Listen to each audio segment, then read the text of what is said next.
Guys, my name is Andrew, welcome to Tonkus Gaming, and welcome to the first episode in the D&D series here on the Tonkus League Gaming channel. So, what I'd like to do in this first little bit in the part 1 of the D&D series is I want to kind of go over a couple things. A little bit about myself as a DM and what you're kind of going to expect as far as the D&D we are going to be playing. A little bit of what you've already missed, unfortunately. Session 1 of the campaign was not recorded. There we had some technical difficulties with that. But also some disclaimers about I DM versus how other people normally DM, and what kind of criticisms you might see versus what you should expect. So, let's go ahead to part 1, which is a little bit about me.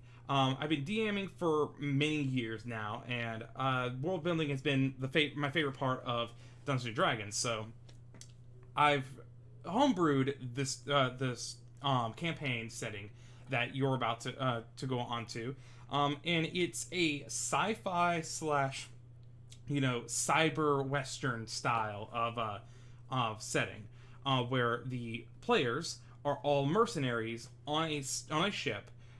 And they go on various adventures to different planets, discovering new planets, new people, and just trying to get money and your normal adventuring, but on a science high tech kind of thing. But it's a western in the sense that the high tech is also low tech in a way. I want you to think of the anime Cowboy Bebop, where yes, there are lasers, there are guns, but not everyone has access to that high-end, very powerful, tech. There are plenty of places throughout the world that are very low-tech, and, they're more reminiscent of the old fantasy-like of Dungeons & Dragons. So, that's kind of what you should expect. Also, from my DMing style, I'm very loose with the rules and how I interpret them.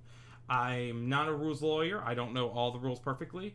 And so I'm going to make mistakes. And I'm also going to kind of do my own thing. I'm also very improv heavy. I don't prepare D&D sessions with, razor sharp precision. I like to improv off of what the players are doing more than what I've already prepared. I find that to be more fun, and also leads to a lot funnier interactions. So, definitely something that I enjoy myself. So, if you like a more rigid structure, like a Critical Role, this is not Critical Role.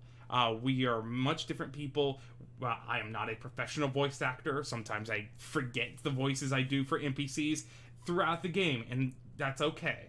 So, we're just here to have fun, and I want to use this series also as a way for me to revisit the way I DM and kind of touch on it and build upon it. So, the second part, what I wanted to get to was what you guys unfortunately have missed. In the first session of D&D, we discovered that the party has lost their ship.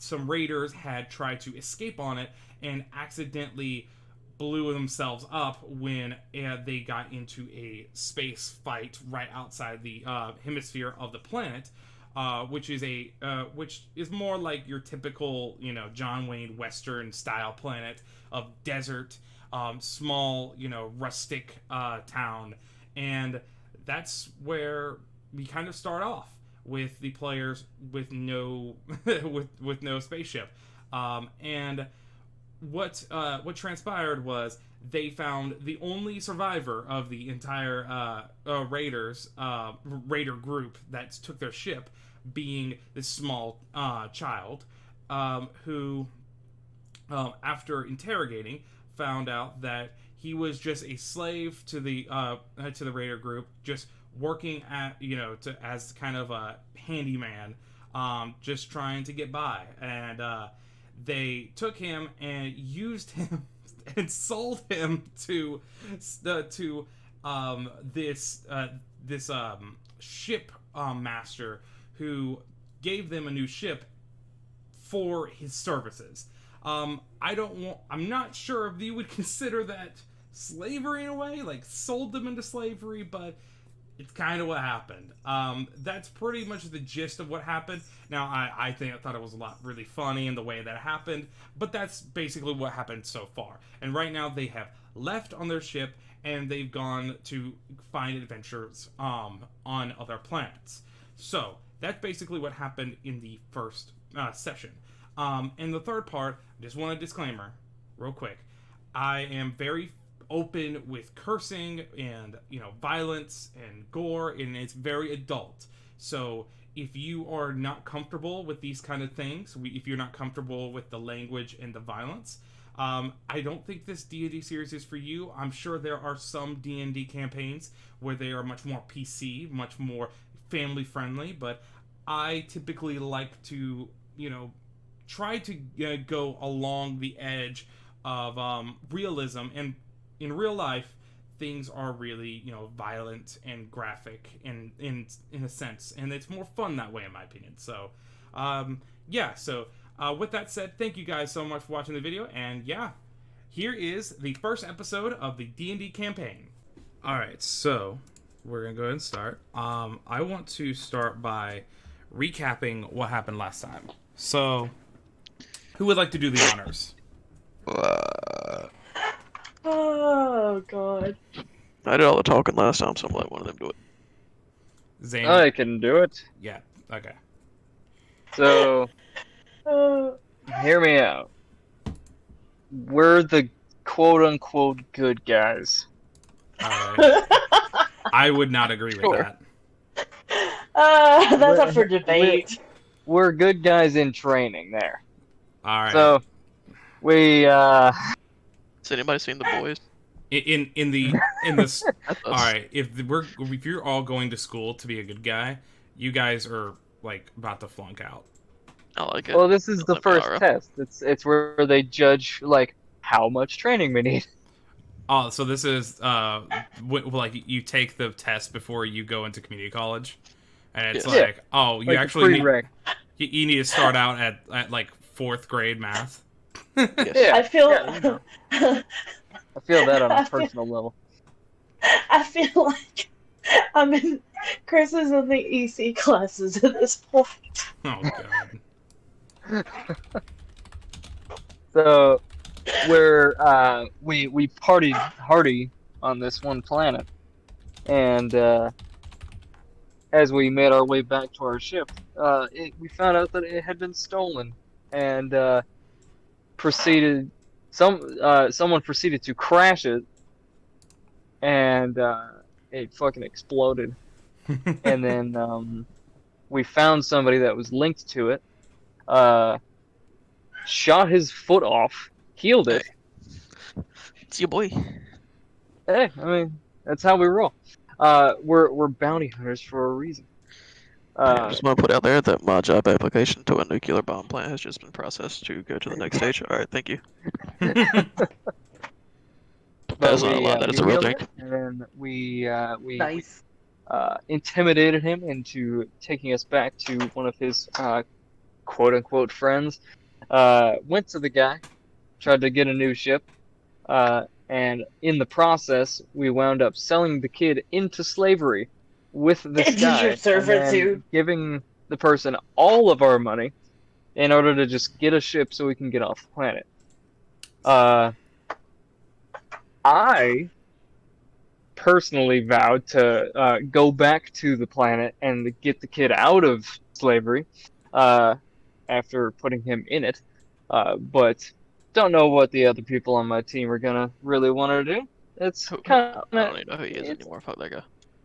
it might not be in the cards. But so after that, we went to another planet and got a bounty to. Let's see, we had to collect an informant, and in the process, we could earn extra cash if we killed a mob boss. To be honest, I feel like we were underpaid to do this particular part of the job, but Yeah, that was easy. I digress. So we went we went to this bar. I busked for a little while to get some extra cash. Our gunslinging friend over here It's your boy.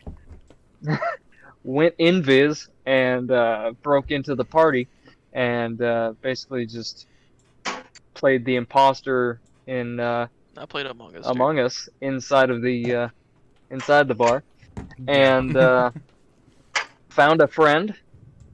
Then y'all went into a little like a side room where you started playing some poker, but only after me and our roguish friend here came back or like went into the bar with said money that I had earned, and we were able to go into the room with you as we disguised ourselves as your personal lackey and your bodyguard. Mm-hmm. Whereupon we, well, you won a lot of hands, and Look, then man, you I lost won him the until I big lost. one. You lost the big one, and then proceeded to attempt to intimidate the guy that we were trying to kill. And cheat. And then we fucking annihilated him Yeah. Oops. and escaped through a bookshelf. And I assume that the friend that you had made, I heard something about her casting charm person on the informant. Yes. So I'm assuming that he is following us. She. It's a I- she. She is following us, and we are now back on the main street. And I know before we left off, I disguised myself as a blonde-haired woman wearing slightly tattered clothes, and I hid my guitar in my robes. All right. So. And that's where we leave off. Or pick up, I should say. Go ahead, Tiff. Oh, I was just gonna say that I also have one finger with ring, and One I'm finger short with 2 weapons. Yeah. Oh crap, I'm short my rapier. I'm short nothing because I'm a beast. All right. Touche. So, with that said, okay. All right, guys. So right now, just like you were saying, we leave off of you are back on that main street, and you are on the way towards the bullet train that you went on to get to that to get to the main city, Victoria, and go back to Sliferous. So to get back, are you gonna go that down that main bullet train, or are you gonna try and figure out another way? Choo choo, I'm on a train. I feel like we should disguise ourselves and then get on the train. Well, you're already disguised. Don't I have disguise stuff? Yeah. Do I? I believe. Yeah, you have so. the mask of many faces, don't you? No. I have the I have accurate feet, but I have a disguise kit if you want to try to do that. So here's what will happen. Tiff could give the disguise kit to Zach, and then when Zach gets the disguise kit, he can use that to make up an appearance. And so if someone came up to him, you could have advantage on pretending to be someone else. yeah, let's do that. I also have a disguise kit, so I can help anyone else. Oh, we said that. Cool. I am the master of disguise. All right, sounds good. All right, so what are you going disguised as, Cole? Um, Can I just find a random person on the street? So the closest person to you right now is a old man, very lanky, tall, very with long arms, long fingers. He's kind of dirty, and it looked like he. Alright, no thanks. Who else we got? All right. We have a dark-haired woman with her ponytail wrapped up. She looks like she has been working on a boat for the last couple hours because she's got dark circle under her eyes. She's wet. She's got sand all over her arms and legs. She's wearing tattered clothes. And has some fishing equipment kind of on her. What's behind door number 3? All right, so door number 3. you have a businessman wearing a like a plain tuxedo. Sold. You just went for the most simple one. Sold. All right, I'm cool. suave, dude. What do you expect? All right. Well, all right. So, you just are in a plain black suit, and you kind of makeshift yourself a small suitcase that you're using. There's nothing in it, but you're just I don't pretending know what he that sounds like. you if you take a moment, you can hear him speak to a local fisherman, trying to negotiate prices, and you can hear him say, "Well, I can just go down to 20 feet and get a better deal than that," at such pretentious voice, and you can hear he's basically got like your very standard human common accent. All right, cool. That's me. Yep. That's All me right. now. Sounds good. And then as you're walking up to the bullet train, you kind of go through the same procedures. You go through, you check in. However, before you used your actual identities. What are you going to use this time? As far as your names. My name's John Smith. Not suspicious whatsoever. Nope, not at all.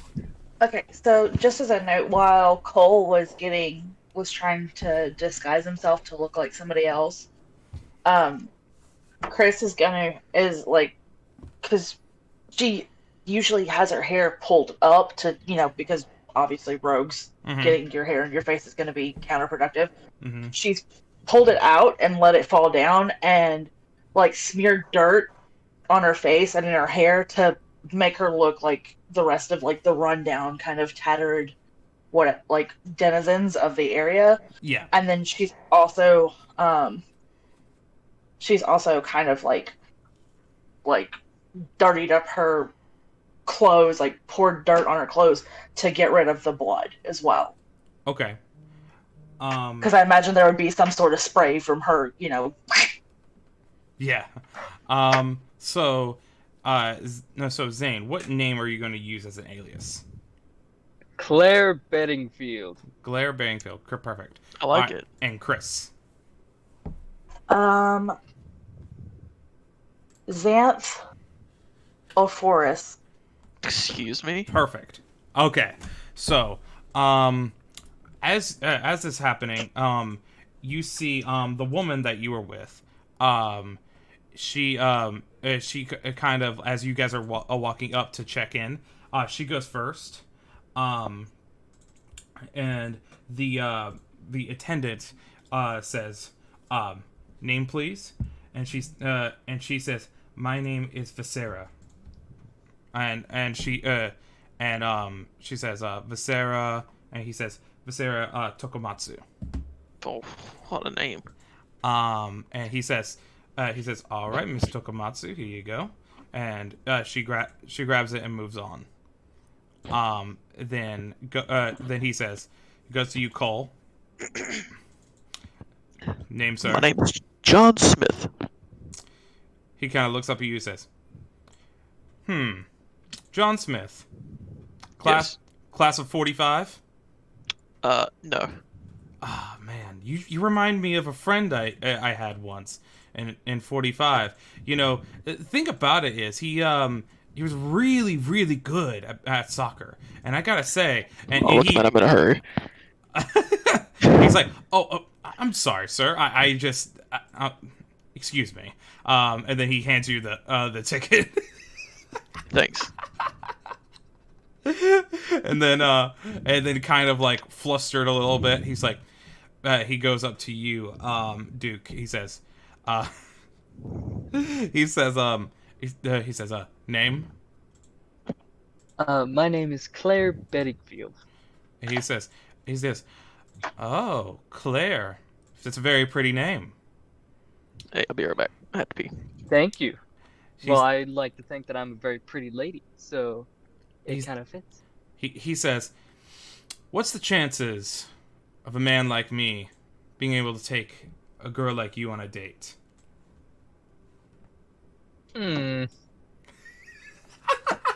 Let's see. Now, How when you about observe him, give he's me- not bad looking. Like he's he's like a middle-aged 30s human. Kind of average set, skinny, wearing, nice uniform attire. It's he's just your average guy. Yeah. Question to the DM. Uh-huh. What modes of communication are there? Is there like cell phones still? So, technically no. There's not cell phones in the more modern sense, but instead, there are devices that use magic to give us basically the same idea. So, Okay. so most So people, if I ask this guy if he could just give me the ticket and put his number on the back, and I will call him as soon as I can, would that work? yeah, absolutely, yes. Okay. So Now, I will will- say that one thing real quick. Cell phones Yeah. are not as universal in this world as it is in others. In this world, it's very expensive because there's a lot of magic that is involved, and most people who use magic are usually rich because rich people are the only ones that can afford the education. Touche. So, Or if you're like me and you play just a music instrument. yeah. Or the equivalent of like a burner phone would be like one that already has a lot of like magical properties already programmed into it. And so Okay. so if you see it, it's basically like a sigil like communicator. You look at it and you're like, this dude's poor. Basically. Okay. So I'll just say, well, that depends. Do you normally work around here? he says, "Yes, I do every day. I've been having to work every day because I'm trying to save enough money for my own house yes, I work here every day. You can always find me here." Well, in that case, I am in a slight hurry right now. But if you give me my ticket, I will assure you that I will be back here tomorrow. And he's like, okay, and then you see him write something really quickly on his ticket and then slides it to you. I take it and I wink at him and then I get on the train. You see him kind of like shiver a little bit in excitement, and as he comes up and looks at Chris, and then immediately goes back to his normal mood. Name.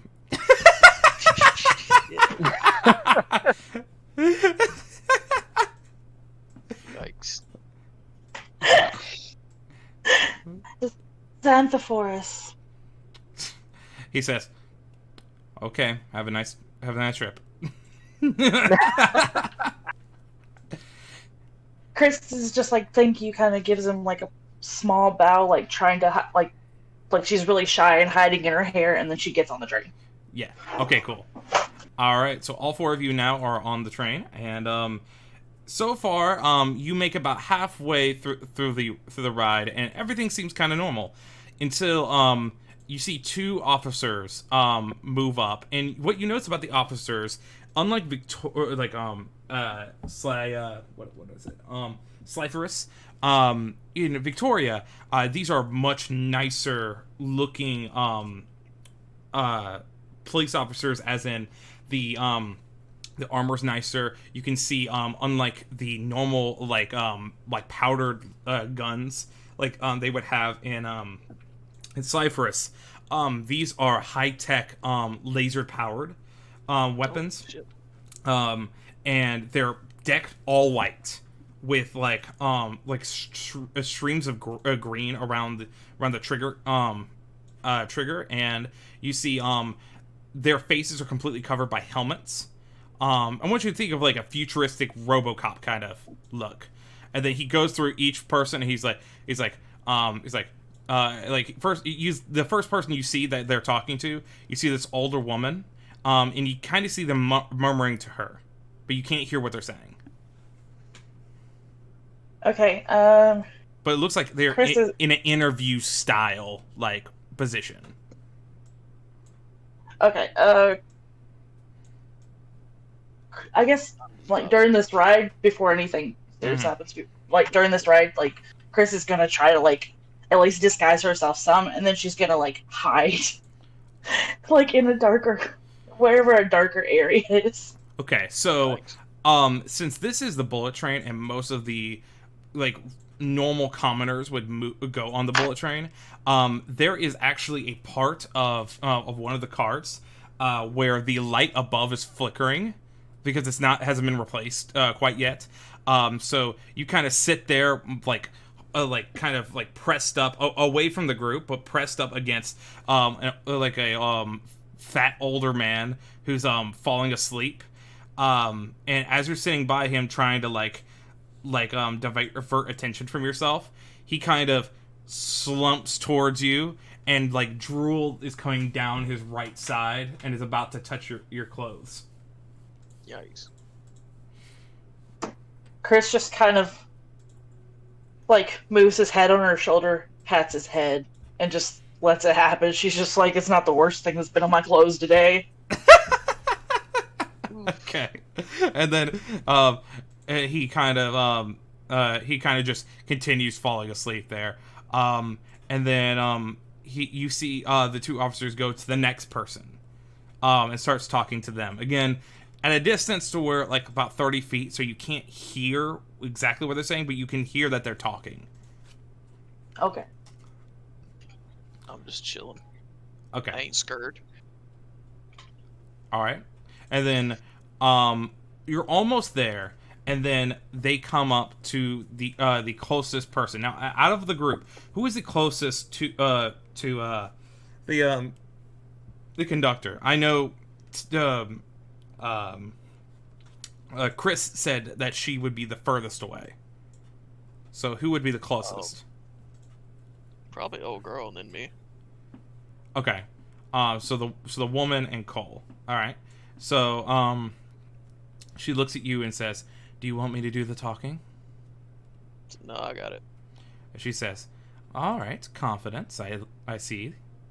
And she kind of like grins a little bit as she looks over to see what you're gonna do. And the other two officers come up and says, "Excuse me, sir. We just have a couple questions we're asking everybody. Have you seen this man?" And he pulls up what looks to be a very like detailed like drawing of what you normally look like. Very detailed. like shockingly good. I am not to look associate with people that raggedy. And now, so far you haven't specified that you're talking any differently. Are you talking like you like the person that dude's voice? Okay. Yeah. All right. What would your normal voice sound like? Very southern twang. Southern twang. Yeah, this dude's very uppity, rich white guy. All right. I want you to roll for deception with advantage.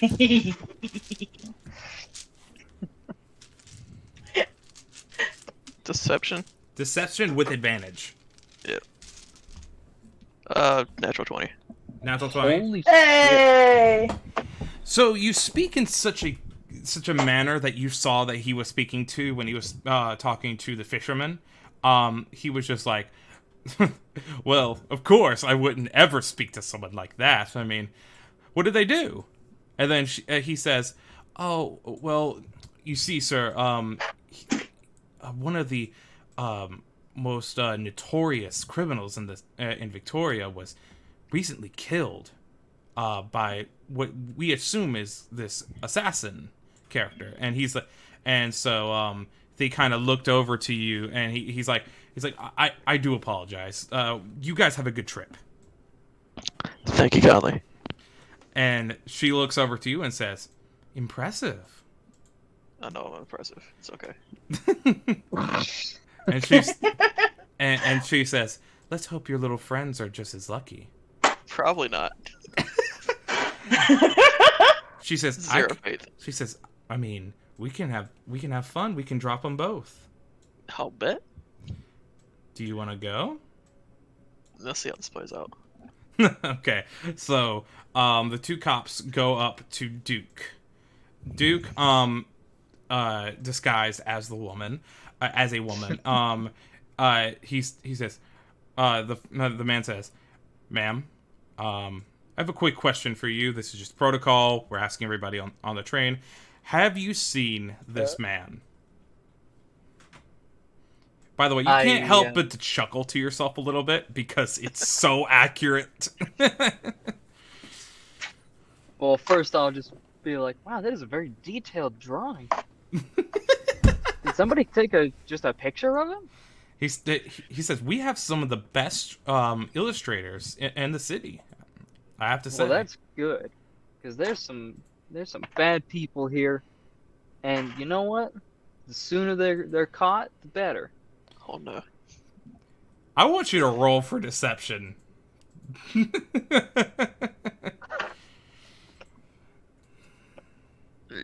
I get advantage? You do not. Yeah. Actor feet. Let's go. What is my deception score? Well, it's just a nice +7. Oh shit. That's 27. That's a bar. nat 20 as well. Oh. What? Oh well, all right then. I know what this group is good at. He says, you know what? You're right, and I'm really proud of the way the police force has been at taking things to Victoria. I think we've made a lot of good ground, and honestly, as long as one more criminals off the streets, the better. You know, I don't exactly. I don't speak ill of vigilante murder, but he was going to meet his maker eventually. I know. I'm glad. He looks the other guy's just like, I wonder what the Demogorgon's gonna do to him. Oof, that sounds fun. And then he's like let's not speak to that to her right now. Let's keep it civil. Thank you, ma'am. Hope you have a good You're very trip. welcome. Oh, also, my blind sister is kind of just roaming around right now. I think she's kind of hiding in a corner somewhere because she's ashamed that she's blind. Oh dear. If you see a very could dirty you point her looking out lady- for me, please? Yes, I'll point at Chris and I'll just be like, she's blind. She's a little dumb. She doesn't like to draw attention to herself. They immediately walk up to her and just say, like, point to the fat old guy that's drooling on you. Say, hey, wake up! And then the man's like, huh? He's like, get up, get away from her. I'm sorry. And then gets up, ba-dum, ba-dum, ba-dum, waddles away, and he's like, I am very sorry that you were doing that. Did you notice that he was on you? I thought it was my sister, and she's gonna Chris is just gonna stare straight ahead, and just be like, I thought it was my sister. Thank you. He says, he's trying to look at your eyes and notices that the glossy darker gray look that you would see over blind eyes is not there. So, well, that's the thing. Not all blind people have blind-looking eyes. Right, exactly. Some blind people have so he immediately becomes a little suspicious, and Okay. so he's I'm gonna go up to the man, seeing that he's suspicious. So he says to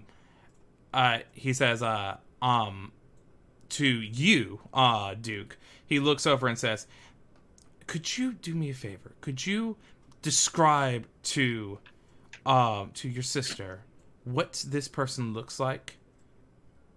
And ask, yeah. She the officer says, we just want to know if you think that you have heard of someone like this before. All right, and then you give. We're going to assume that you give a brief description. Yeah. Of what they just look give, like. a brief description. All right. And how do you like deny that you've seen this person?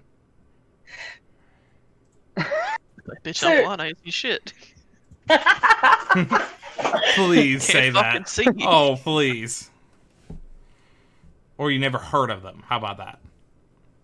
Okay, so Chris is going to like keep staring like straight, like just keep staring like through him, like she doesn't see him at all, and she's gonna tilt her head to the side as her quote unquote sister is describing this man to her, and she's gonna think about it for for like maybe a minute, and she's just like, I don't recall. Perhaps if you had a way of describing what he sounded like. She's just gonna kind of give like a self-depreciative laugh and be like, I can't say that I've seen him, unfortunately. Okay. Wait. What's going on? What's happening? I think I cut out for a second. You guys still there? Yeah. I'm still here. Okay, cool. The stream died for a second. So, real quick. All right. He said he stops for a moment and kind of inquisitively looks at you. And here's what's gonna happen. I want you to roll for deception, right? Okay. You would normally get disadvantage because he sees a lot of signs that may make you look kind of guilty. You're hiding from everybody. You are clearly trying to get out of your way to be away from everyone. But the fact that Duke pointed you out kind of reverses that. So just roll normally. And not the fact that I just let some creepy old man drool all over me. Yep. So roll normally. And this DC is going to be like low. Like you really have to mess up for this not to work. Here comes the first one. Shh. I swear if you curse me, I'm going to stab you in the forehead. Do it. Okay, you said deception? Yeah. Why do I have the lowest deception? I swear. 15? 15? Yeah.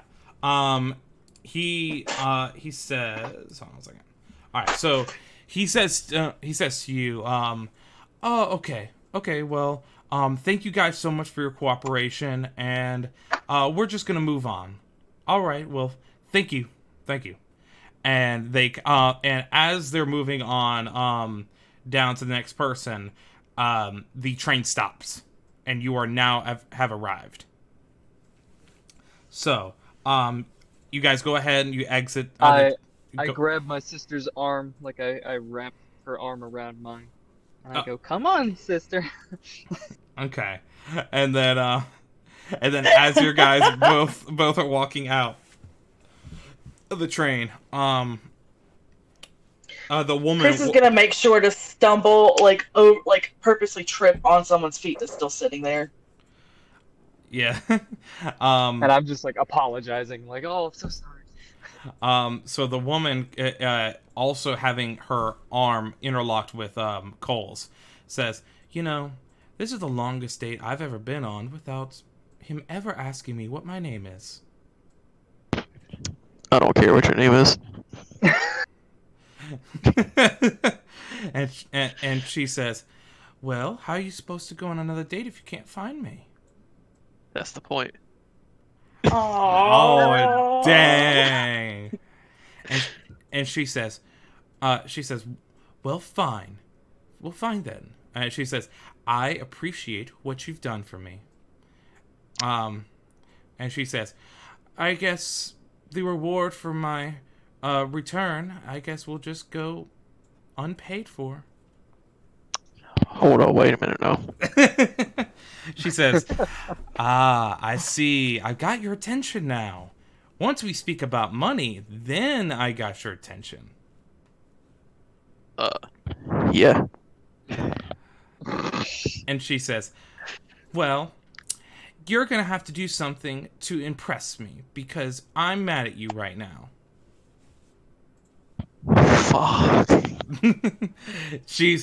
You can tell from her mannerisms, from dealing with people all the time, that she clearly is like playing with you, like toying with you, but also there's an underlining like, yeah, I wish you did like me like that though.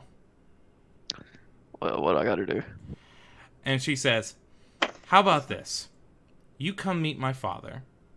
And then Oh, whoa. she says, she says, "I have some things I'd like to tell you about myself and my family, and maybe we might have some work for you for some good money." Well, let me go get my money for this first. And she says, "Okay." And she says, "How about this? Right outside of the Smoking Gun Bar at the end of the city. I want you to meet me there tonight at midnight." You think you can do that? I think I can manage that. All right. She boops you on the nose and then walks away. Bitch.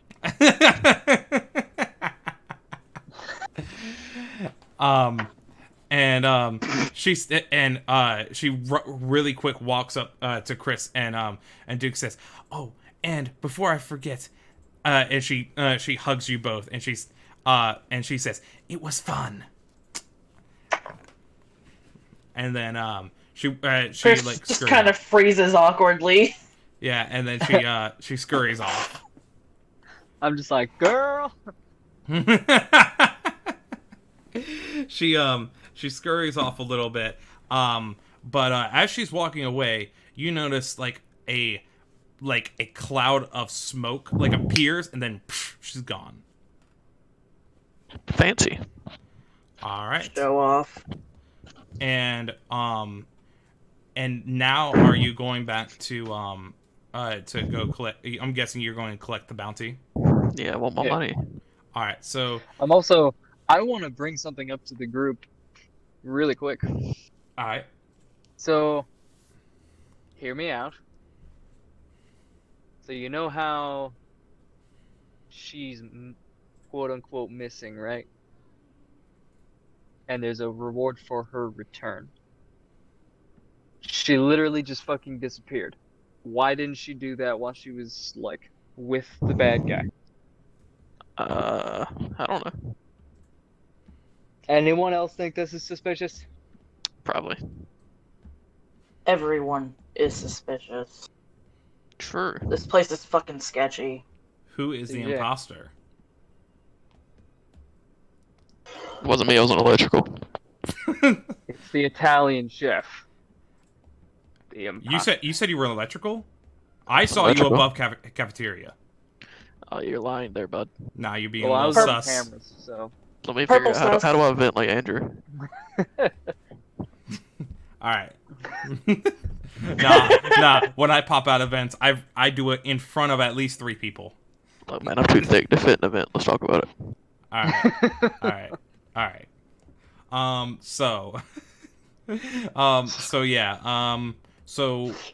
you guys go back to the place where you originally made the contract out for the bounty, and when you get there, you see a kind of like hover car ish kind of vehicle pulled up like last time, and then a guy get out and meet you down at the end of the alley, and said, "Hey man, so I can't believe you did it." Does he even know who I am right now? And disguise. he's talking to Chris because you all 3 were together, I believe, right? Yeah. Yeah. Yeah. And Chris is the only one that looks like who they are. And he's like, "Oh, so like, where are the other two guys? Did they not make it? I just I burst out of the sky revert like a my- fucking birthday cake. And he's Yeah, like, and I revert my appearance back to what I look like. she says, "Oh, that's how you did it. Nice. All right, well, a deal's a deal," and throws the 6,000 at you. And Chris takes the finger and the ring and tosses it at him. and then he's like, "Oh man, the boss is gonna love this." And he's like, "All right, maybe I'll see you around." And then, Pleasure doing business with you. and then he hops in the car and then just disappears. So we get 2,000 apiece, right? If that's how you want to divvy up, then that's how you do it. I'd be cool with that. That's the fairest way to do it. You boys Now, rich. is this in platinum or how is this? This is all. Because I don't want to be careful. It's all in gold. Yeah. Yeah, that's gonna be heavy. Well, I mean, like I meant what I mean that is 6,000 gold, not 6,000 platinum, but it's in platinum pieces because it's the Okay. easiest to hold. Yeah. Oh, so it's. Hold on. 200. It's about 200 platinum. I think it is how it divides up. Yeah. So the 200 platinum apiece? Yeah. Now the way it works is that at least in this world, the gold, platinum, and all that is on cards. So you have basically like a credit card, right? And so they hold it up to you, Chris, and it's like, and then it immediately goes to you, and you have 6,000 credits, like in a way, right? So however you want to break that down is fine, but in the end, a credit is one gold, basically. So Okay. Alright. Well, it's a yeah. off. Chris divides it evenly, and then with her, like 2,000, she puts half of it into a separate, like, account that she Yeah. also has. yeah, you're building up a savings portfolio. Yeah. No, it's more like just a savings, like almost like a second account, like a savings or. She gonna Yeah. start Okay. like investing in stock here shortly, and Yeah. putting it away in her 401k. Hey, the fishing market's doing pretty good. Yeah, see that, man. That dude was haggling for them prices. That's an expensive fish. Yeah, dude. Like, pretty good. All right, my Has guys. that dude already taken off? Oh yeah, he's gone. Fuck. So, what do you guys want to do now? I was gonna ask him where I can find a black market so I can buy a gun. Yeah, well, think about that. That dude dipped. That dude dipped hella quick. Yeah, he did. What time is it?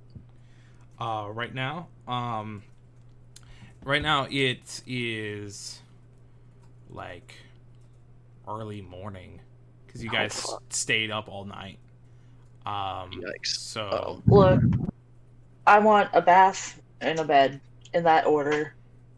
I feel that. Can we please? all right. Don't we have stuff on the ship? Yeah, you do. You basically have everything that you need there. So if you want to do all that at the ship, you can. Yeah, let's do it.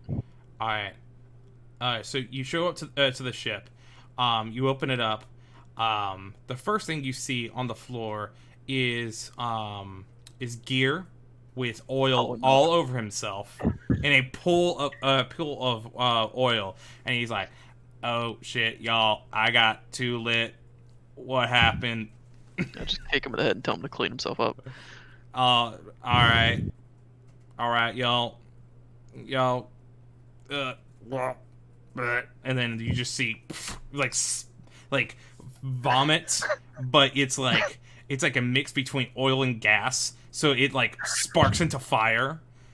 So Sounds like Bender. yeah, basically, yeah. I want you to imagine him as a mix between Wally and Bender, but with a southern accent. So yeah. I like it. So Wow. but he drinks way more than Bender does. And so yeah, he starts cleaning himself up. And is there anything in particular mechanically that you guys want to do while you're like? taking a break and all I that. just want to go to sleep. Chris wants to spend just maybe an hour before she goes to bed to make sure that that the basically that the engines are running good, the engines are in good repair, that the tanks are good. Basically anything that would impact her piloting once they leave is hunker up. She wants to make sure that everything is to the best of her ability, make sure that everything is good so they can get out of here Well, if they need to.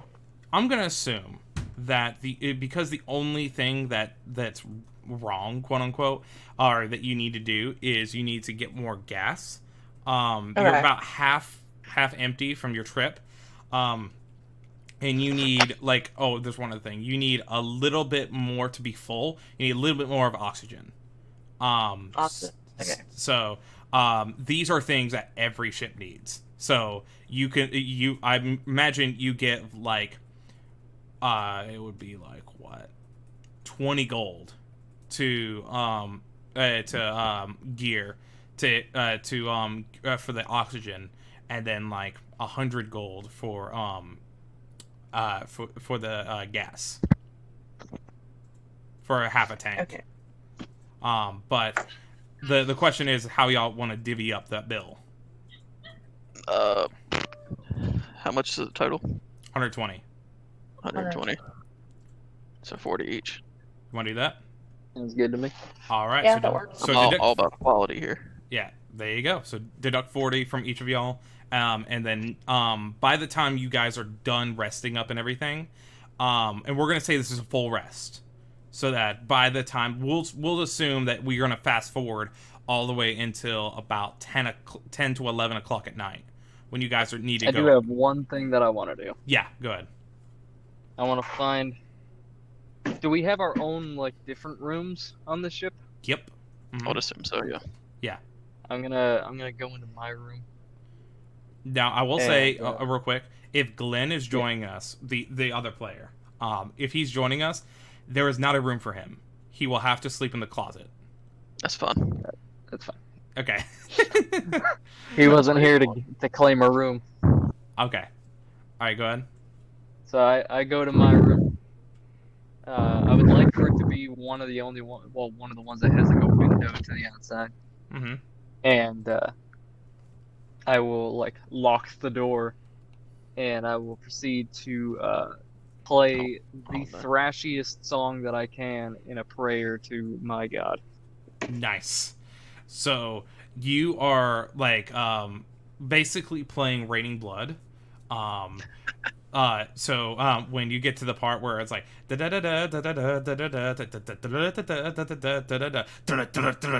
you feel flames erupt behind you and spiral around you, and then you can hear the laughter of the demon that you praise going in an echoed voice in your mind. Yikes. But and then as this is happening, Gear knocks on the door. He hears a demonic voice go, "What?" And he says, "You sound like you're thrown down, and I want to be in there." I unlock the door and allow him in, and then as soon as he's in, I close it again. And then he kind of is just throwing down with you, and head banging, and everything. I feel like I should at least put in the chat what my character looks like when he prays. Okay. All right, sounds good. All right. With that said, yeah. So, anything else y'all we're doing? I am good. I'm sending you mine. Okay. All right. So, okay, and let's see. And then she's gonna go to bed. That's it. I'm just vibing. Okay, cool. All right. So, now, we're going to about 10 o'clock now. Do you guys want to, or let's say 10:30, 11 o'clock, somewhere around there. do you guys head out directly to the smoking gun now, or do you want to go later? I will. It's Okay. up to them whether they want to go with me or not. I'm done with my prayer by that point, so I'll join you, All right. and I will look like what do I want to look like? I'll look like my normal Duke Mirage stuff, except I'll have like a different hair color and like a longer beard, Mm-hmm. Okay. probably like red hair. Okay. So, and Chris, do you join up, or what do you do? Yeah, Chris just kind of shrugs and follows him along like she usually does. She's just like, okay, I have nothing better to do. Okay. Cool. All right. So as you guys are making your way downtown, um, um, no pun Walking intended. fast. No pun intended. All right. All the pun.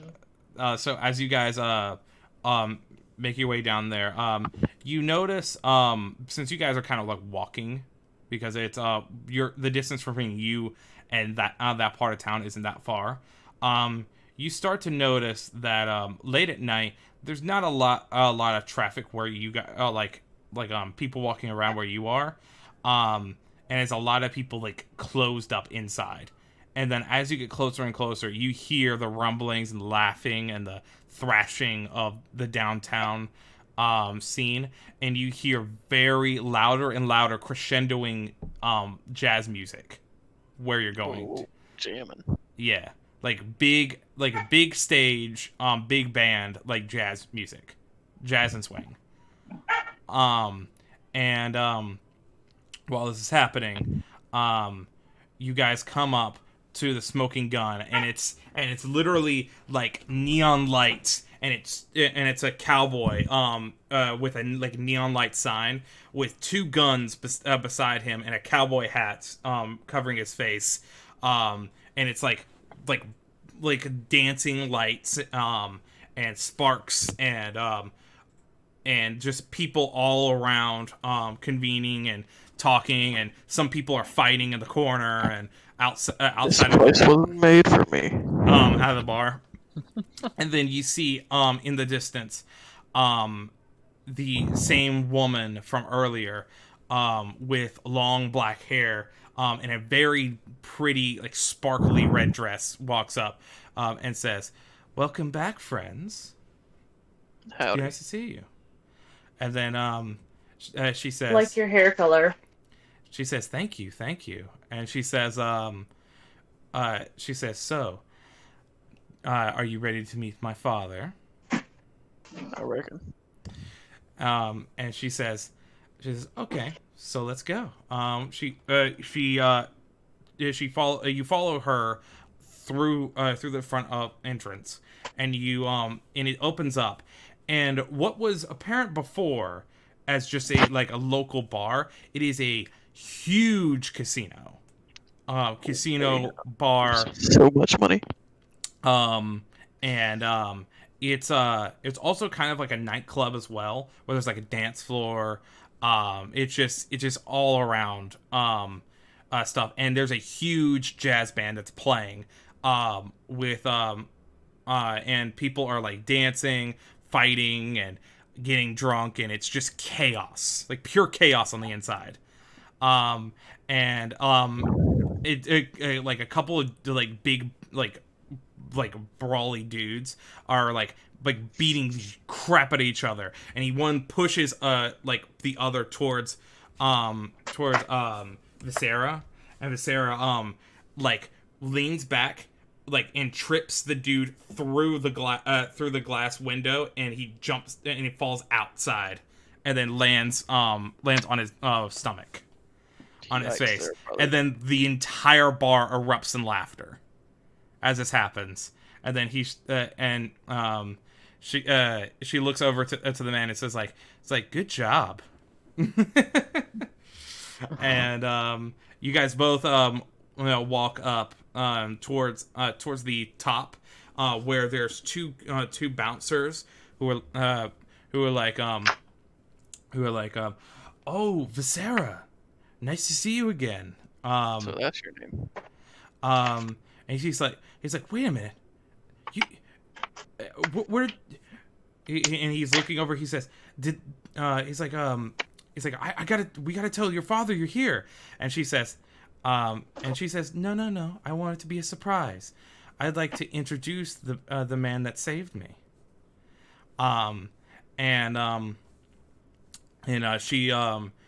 She walks up and grabs Cole by the arm, and then walks up to this very strong brawly looking muscular man with a very strong jawline, thick red beard and red hair that's slicked back.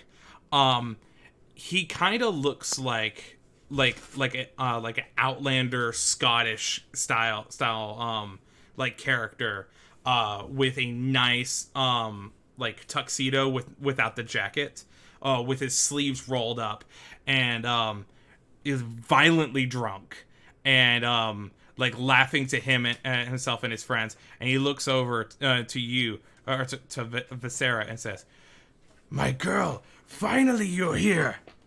And then he runs up and grabs her, and she says, "Thank you." She said, "If there's anyone you should thank, it's this man right here. He just saved me." And he says, "My friend, thank you so much for bringing my daughter back." And he grabs your arm to shake your hand. Fuck. And as he squeezes it and shakes it ups and down, it's tough, but not too tough. And he's like, "I appreciate a man with strength." Hey, calm down there, partner. And then he's like, "So I'm guessing you did it for the reward." Partially. And he says, "All right, as promised." And he throws 4,000 credits towards you. I'll tell you that. And then he says, "Is there anything that I can do for you?" I'm looking to buy a gun. He says, "Buy a gun. What kind of gun are you looking for?" Oh no, I don't want to see it. He says, "I know a guy. He's on the he says he runs a small shop underneath the bar. You should go talk to him. Here, I'll introduce you." And then he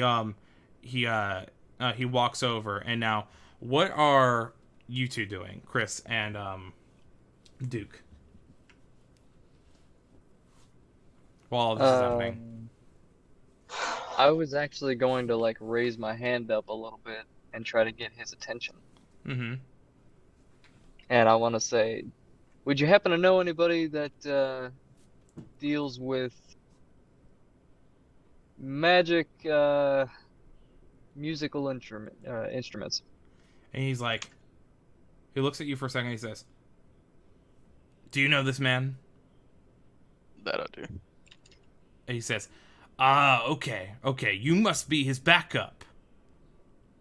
Yes, sir. And he starts laughing to himself. He says, perfect. And he says, "Yes, he sells all sorts of magical items and powerful weapons." He says, you should speak to him. Come on." And then he goes all the you guys follow him all the way down to the bottom of the bar, and then through what looks like to be a trap door, you pull up the floor, and you see a staircase that just forms itself all the way down. And he says, "All right, into the darkness." And then he comes down, and then as you all follow him down there, you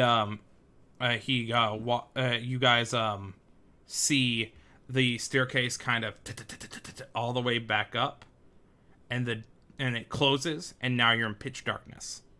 let me ask you guys: who here has dark vision? Not Samurai. I strum my guitar really quick and I cast I do. light. Okay. And what were you gonna say, Duke? Oh, I strum my guitar and I cast light on my guitar, so now my guitar is like glowing. Okay, so glowing, you see about 20 men pointing guns all in all directions at you. And then you see him draw his blade staring at you, and you see the woman disappear, and he says, "All right.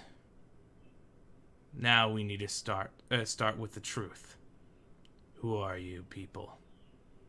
Didn't see this one coming. He says, "No one just whacks the boss for no reason, then brings back the woman for nothing." I don't think that Well- concerns you very much. Yeah, we had a reason. All right, let's hear it. Fucking money. Like, really? You just gave us like $4,000 for doing this. And then he's like, "Let me explain to you how something like this works. You kill one of the most wanted men in Victoria. Then, everyone is going to be wondering who to blame for it.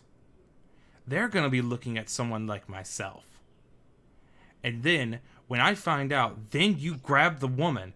They're gonna first point fingers at me. Now, I don't have a problem going against all of them at once, but I need to know who you work for." I don't work for anybody. Yeah, we kind of just work for ourselves, honestly. And then he looks at all of you and he's starting to tell that you are all telling the truth. And he's like, "No." He's like, "I don't see a liar in any of your faces."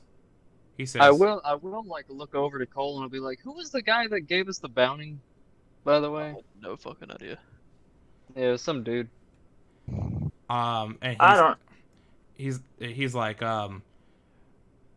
"Well, so you just show up to the planet, just randomly walk up to a local fisherman." And I assume you guys tell everything what happened, right? Sure. Yeah.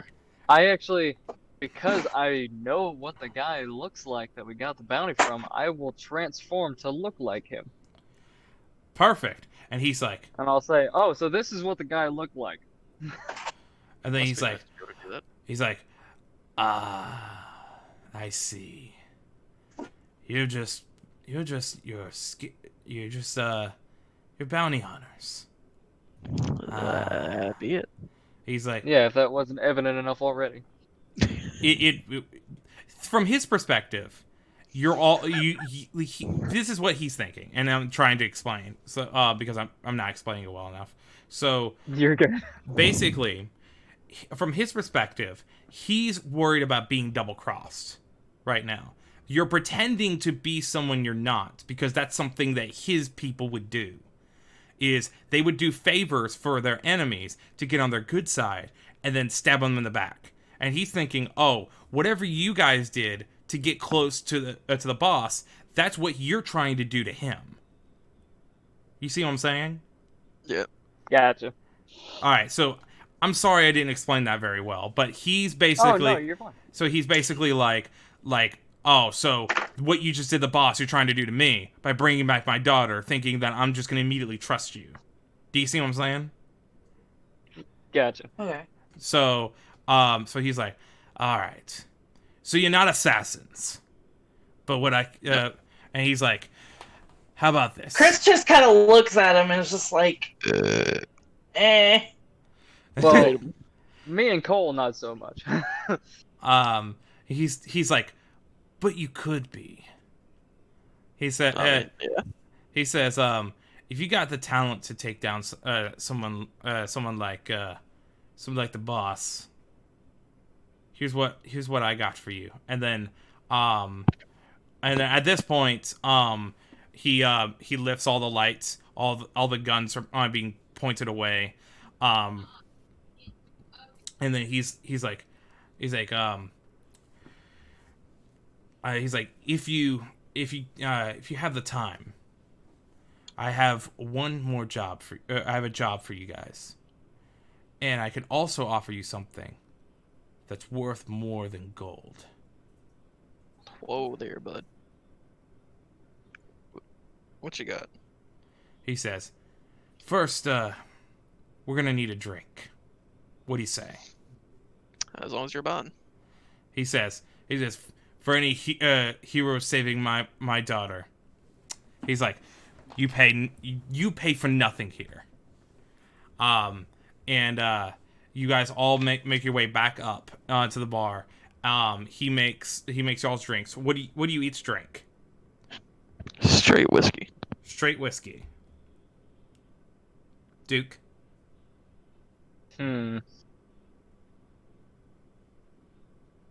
I have like 3 shots of tequila. Just lined up 3 shots of tequila. Yeah, with salt and lemon wedges. All right, Chris, what do you drink? She just gets water. All right. Straight from the tap. All right. Yes, but she has to watch. She has to watch him, or whoever it is, put it into the cup. Yeah. Yeah. You see, he just straight up just Pours it from the tap. Pours it right from the tap. Yep. And he kind of like gives a all right then, like kind of look towards you for getting water at a bar. But he's like whatever.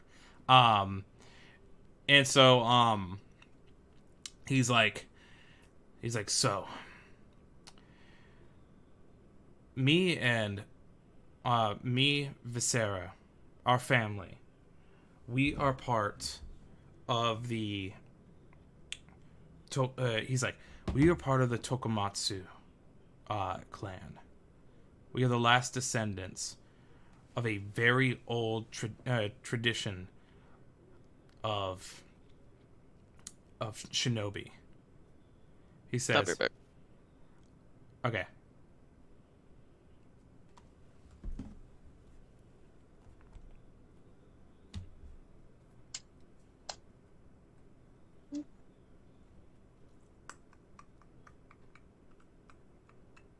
Oh no.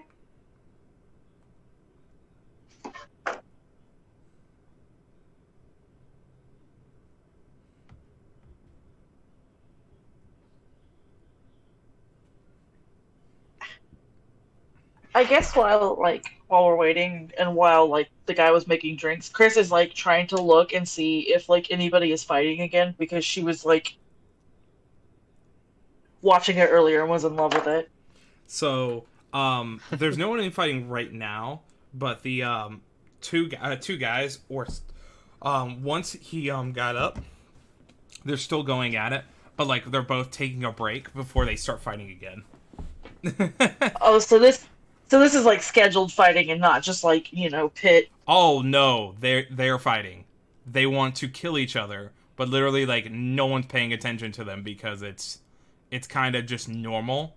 So they're just like I'm gonna kill you. Just let me catch my breath. Because they're huge guys. So it takes a lot out of them. But so far that's the only fight going on right now. I'll let you know if another very interesting fight goes on.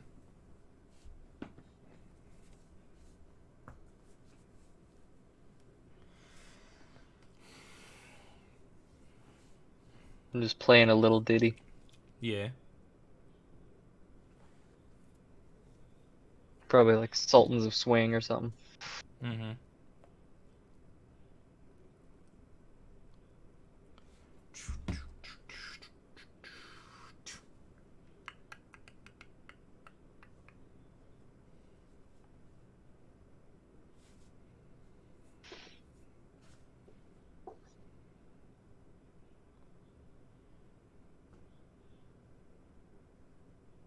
You know what I think is kind of funny?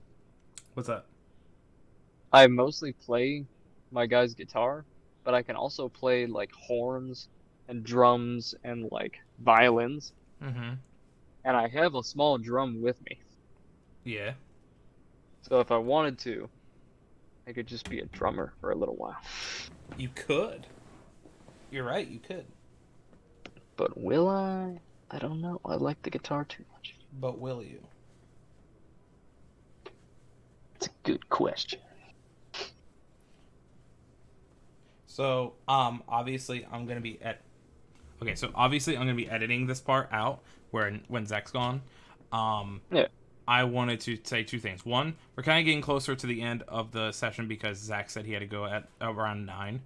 But Yeah. also, I'm just letting you know, Chris. I'm trying to set up something that's kind of cool as like a side thing. So like I do this a lot in the campaigns, or at least try to, where I set up a thing where like individual players can do something cool if they want to, but don't have to. You know what I'm saying? So I'm not gonna spell it out for like YouTube, but like I'm trying to like show you like you guys like, oh, you want to do this cool thing, you can do that, but if you don't, that's fine. You figure out something else to do. Okay. It's not a big deal. I'm just like, she's such a like very like nothing phases her. She's not very like super emotional type of person, which is the complete opposite of me. So I'm just like, I'm trying to figure out exactly where, like how much is like almost robot and like not actually interacting, and how much is just like her personality type deal. So it's gonna take me a little while. Yeah, to figure out the balance. Yeah. Yeah. Okay. So, like I was saying, he takes a drink, sets it down, and says to you three. He says, me and Visera, we're both part of the Tokumatsu guild. It's an old clan, spanning hundreds, thousands of years. One of the oldest bloodlines to exist on Oberian. Here's the thing. I was married into the guild. I don't really know much about it. But what I do know is that Visera has many talents. And it comes from the teachings of the shinobi. The bloodline that we fall down through. We have no one besides her that is going to pass down these teachings. Since my wife passed away, she's the only one. So, I have an offer. I can give you guys money. Whatever amount that you want for a mission that I got set up for you. But I could give you an offer that I think is better than gold. I could give you a one-on-one training with Visera in learning the magic that she knows and the ways of shinobi. If you want to be a bounty hunter, if you want to be assassins, if you want to get money for killing and make it a career, you need all the help that you can get. What do you say? I'm down for that. That sounds fun. Chris doesn't even think about it. Like, he barely gets the rest of the words out of his mouth, and I'm just like, okay. Bet. And what about Duke?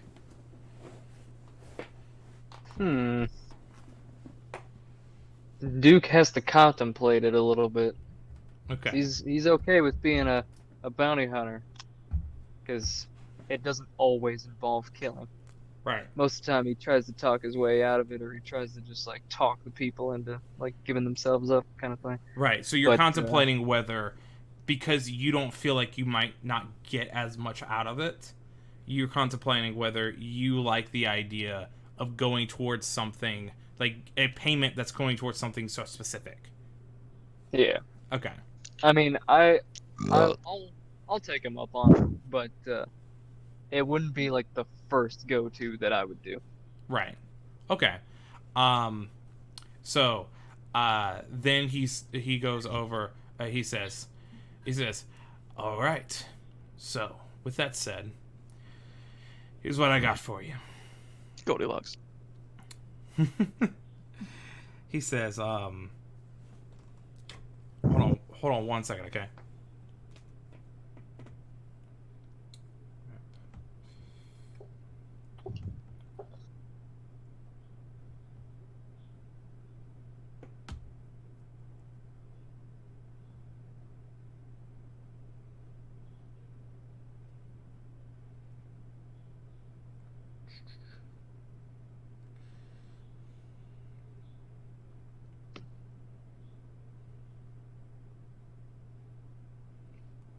Oh, I remember now. Okay. All right. So because for a moment I completely blanked on what I was about to say. So I was like, where was I going with this? And I'm like, all right, now I remember. Okay. So he says, "Here's the mission I have for you. Right now, there's a war going on, and not just Slaveris, but Victoria as well. And it's possible that the entire world will be defined by this war. And it hasn't even started yet. What I want is to be on the winning side. And I want my family name to be in power like we were before. In order to do that, I have plenty of resources to make it happen. Except for one thing. I feel that if we take out one in particular person in the Victorian government, they can't recover and they can't come back. So, here's my plan and here's my offer for you. For 1 week, we help you, train you, and get into the ways of the shinobi.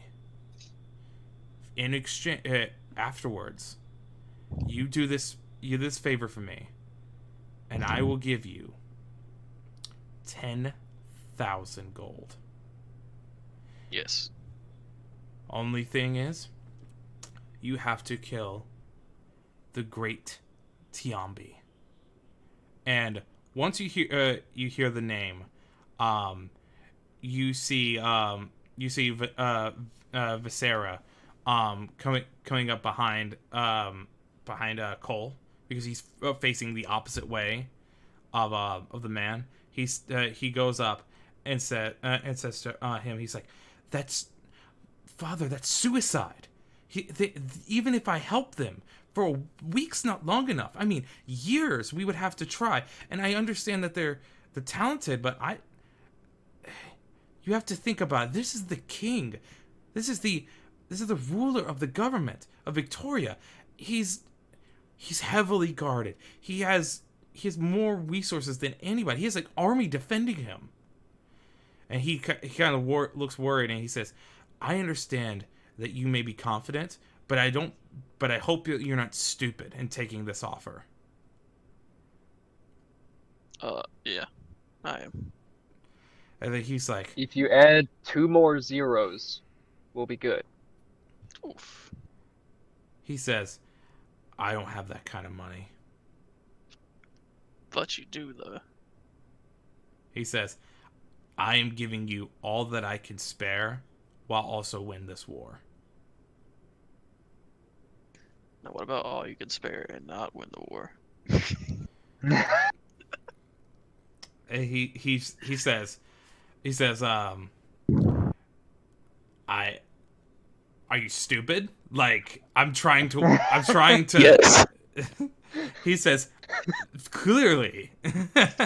he says, "Look, I'm giving you this offer. Do you want it?" Now, I want to make something clear before you guys answer. You don't gotta do this. You guys could do whatever you want. This ain't just some random plot line, like, that you have to go down towards. This is open, free sandbox. This is D&D. You can kill this man where he stands. Me won't be Shinobi.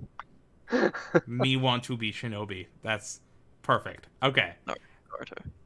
I Alright. will say, I honestly feel like the training that's good enough.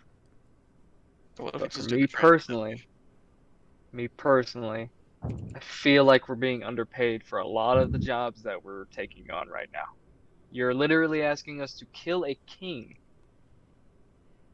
for 10 grand. And he says, that's right. I can't ask this of anyone else. For 10 grand and this training, that is all I can offer. He says, How about this? yeah, go ahead. We'll take the 10 grand Mm-hmm. and we'll do the job. If that's still okay with you guys. And the things that me and Cole and potentially Chris have asked to like be put in the right direction, you supply that for us. So like a musical instrument for me, a gun for my friend Cole here, and then whatever Chris needs. So, you want one item each as well. Sure. I'm trying to. Sounds good to me. I'm speaking as DM here. You would want. Yeah. You want one item each. Okay. Yeah, just like one like thing that can help us as much as possible, other than the training, because the training's obviously gonna help. He says, "Deal." Bet. All We get it right. now. Sounds good. Sounds good to me. All right. How about my compatriots? Sounds good to me. Chris. Tiff. You alive? I'm still here. Tiff on ya. Chris is kind of just looking at him. She's kind of just like, I don't know. She's like trying to figure out what exactly, like, is he being like, I don't know. She's trying to figure out if he's being honest, like if like this whole big thing is not just a way for him to like overthrow the king so he could like be a tyrant in like place, or if like this king is like just a piece of shit, like very clearly you can tell that he's doing this for power. Is it power play? Now, okay. how he will govern afterwards if he gains power, you're gonna have to ask him that.